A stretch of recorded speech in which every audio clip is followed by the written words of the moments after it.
દોસ્તો, હાલમાં જ ખૂબ મોટા સમાચાર આવી રહ્યા છે અમદાવાદથી. અમે તમને જણાવી દઈએ કે અમદાવાદમાં પ્લેન ક્રેશ થયું છે. અને અમદાવાદથી લંડન જનારા પ્લેન ક્રેશ દુર્ઘટનામાં આપણા ભૂતપૂર્વ મુખ્યમંત્રી ગુજરાત એવા વિજયભાઈ રૂપાણી પણ આ પ્લેનમાં સવાર હતા. ત્યારે હાલની આ તસવીરો જે છે ચોંકાવનારી સામે આવી રહી છે. આ તમામ દ્રશ્યો વિચલિત કરનારા છે. ત્યારે વિડીયોમાં અમે આ તમામ માહિતી જણાવીશું. કેટલા લોકો સાથે સવાર હતું આ પ્લેન, આ સાથે જ કેટલા લોકો ઇજાગ્રસ્ત થયા છે અને કેટલા લોકોના મોત નીપજ્યા છે. અચાનક આ ઘટના ક્યાંની છે અને પ્લેન ક્રેશ થયા બાદ ક્યાં પડ્યું હતું, આ તમામ સવાલોના જવાબ આજના વિડીયોમાં અમે આપીશું. માટે વિડીયોમાં આગળ વધે તે પહેલાં ચેનલ ઉપર જો તમે પહેલી વાર આવ્યા હોય અને અમારી ચેનલને સબસ્ક્રાઇબ ન કરી હોય તો નીચે રહેલું બેલ આઇકન દબાવીને અમારી યુટ્યુબ ચેનલને સબસ્ક્રાઇબ કરી લેજો. કારણ કે ગુજરાતની તમામ ખબરો અમે તમારા સુધી સૌથી પહેલાં પહોંચાડતા હોઈએ છીએ. હાલ સમાચાર છે કે વિજયભાઈ રૂપાણી પણ આ પ્લેનમાં સવાર હતા. 248થી વધારે મુસાફરોનું ભરેલું આ પ્લેન અચાનક ક્રેશ થતાં જ એવું કહેવાય રહ્યું છે કે અમદાવાદથી લંડન જતું હતું અને એવા સમયે અમદાવાદથી ગણતરીની મિનિટોમાં જ આ પ્લેન ક્રેશ થયું હતું. એક બિલ્ડિંગ સાથે અથડાતા આ મેઘાણીનગર વિસ્તારની ઘટના છે. અમદાવાદના મેઘાણીનગર વિસ્તારમાં આ પ્લેન ક્રેશ દુર્ઘટના સામે આવી છે. આ વિમાન દુર્ઘટનામાં ધુમાડો દૂર દૂર સુધી દેખાઈ રહ્યો હતો અને અનેક લોકો ચિંતાતુર બન્યા હતા. હજુ તો સ્ટેશન પર એમના પરિવારના સભ્યો એમને છોડીને ગયા હોય અને ગણતરીની મિનિટોમાં જ આ ઘટના બને ત્યારે આપ વિચારી શકો છો કે આ કેટલી કલ્પનીય અને અકલ્પનીય ઘટના હશે અને કેટલી ચોંકાવનારી ઘટના હશે.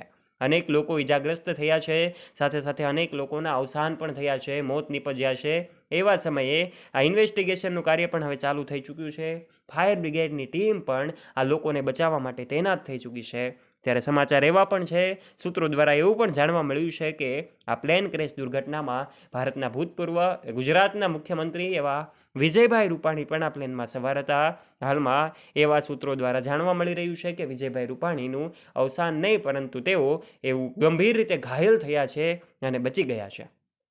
ત્યારે આ પ્લેનની તસવીરો સોશિયલ મીડિયા પર ખૂબ વાયુવેગે ફેલાઈ રહી છે. ત્યારે વિજયભાઈ રૂપાણી પોતે ખૂબ ગંભીર રીતે ઇજાગ્રસ્ત થયા હોય એવા પણ સમાચાર છે. અને એવા સમયે જ્યારે આ પ્લેન ક્રેશ થયું છે, અમદાવાદથી લંડન જનારું આ પ્લેન ગણતરીની મિનિટોમાં જ ક્રેશ થયું છે. મેઘાણીનગરની આ ઘટના કે જ્યાં બિલ્ડિંગ સાથે અથડાઈને આ પ્લેન જ્યારે ક્રેશ થયું ત્યારે અમદાવાદમાં નીચે પડ્યું અને અમદાવાદના રસ્તાઓ અત્યારે બ્લોક કરી દેવામાં આવ્યા છે, રસ્તાઓ બંધ કરી દેવામાં આવ્યા છે. આ મેઘાણીનગર વિસ્તારમાં જે રસ્તાઓ છે બંધ થયા છે અને સિવિલ હોસ્પિટલના પણ દ્રશ્યો સોશિયલ મીડિયા પર વાયુવેગે એમની તસવીરો ફેલાઈ રહી છે.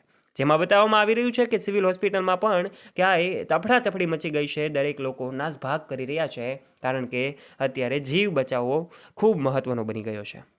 248થી વધારે લોકોનું 250થી વધારે લોકોનું આ પ્લેન અચાનક ક્રેશ થતાની સાથે જ એર ઇન્ડિયા કંપનીનું આ પ્લેન જે ક્રેશ થયું છે અને તસવીરો તમે જોઈ શકો છો. તેમાં વિજયભાઈ રૂપાણી સહિત અનેક લોકો ગંભીર રીતે ઘાયલ થયા છે તો કેટલાક લોકોના મોત નીપજ્યા છે.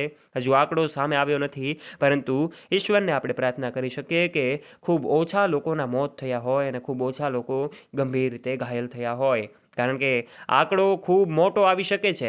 હજુ સુધી કોઈ અંદાજો લગાવી શકાયો નથી. ત્યારબાદ હવે થોડા સમયમાં એમના આંકડાઓ પણ જાહેર થશે. એ પહેલાં આપણે કોમેન્ટ બોક્સના માધ્યમથી પ્રાર્થના ઈશ્વરને ચોક્કસપણે કરી શકીએ કે આ સૌ જીવાત્માઓ જે અવસાન પામ્યા છે એમને આત્માને શાંતિ આપજો. કોમેન્ટ બોક્સમાં ઓમ શાંતિ અવશ્ય લખજો. અને ચેનલ ઉપર પહેલી વાર આવ્યા હોય તો ચેનલને નીચે રહેલું બેલ આઇકન દબાવીને સબસ્ક્રાઇબ પણ અવશ્ય કરી લેજો.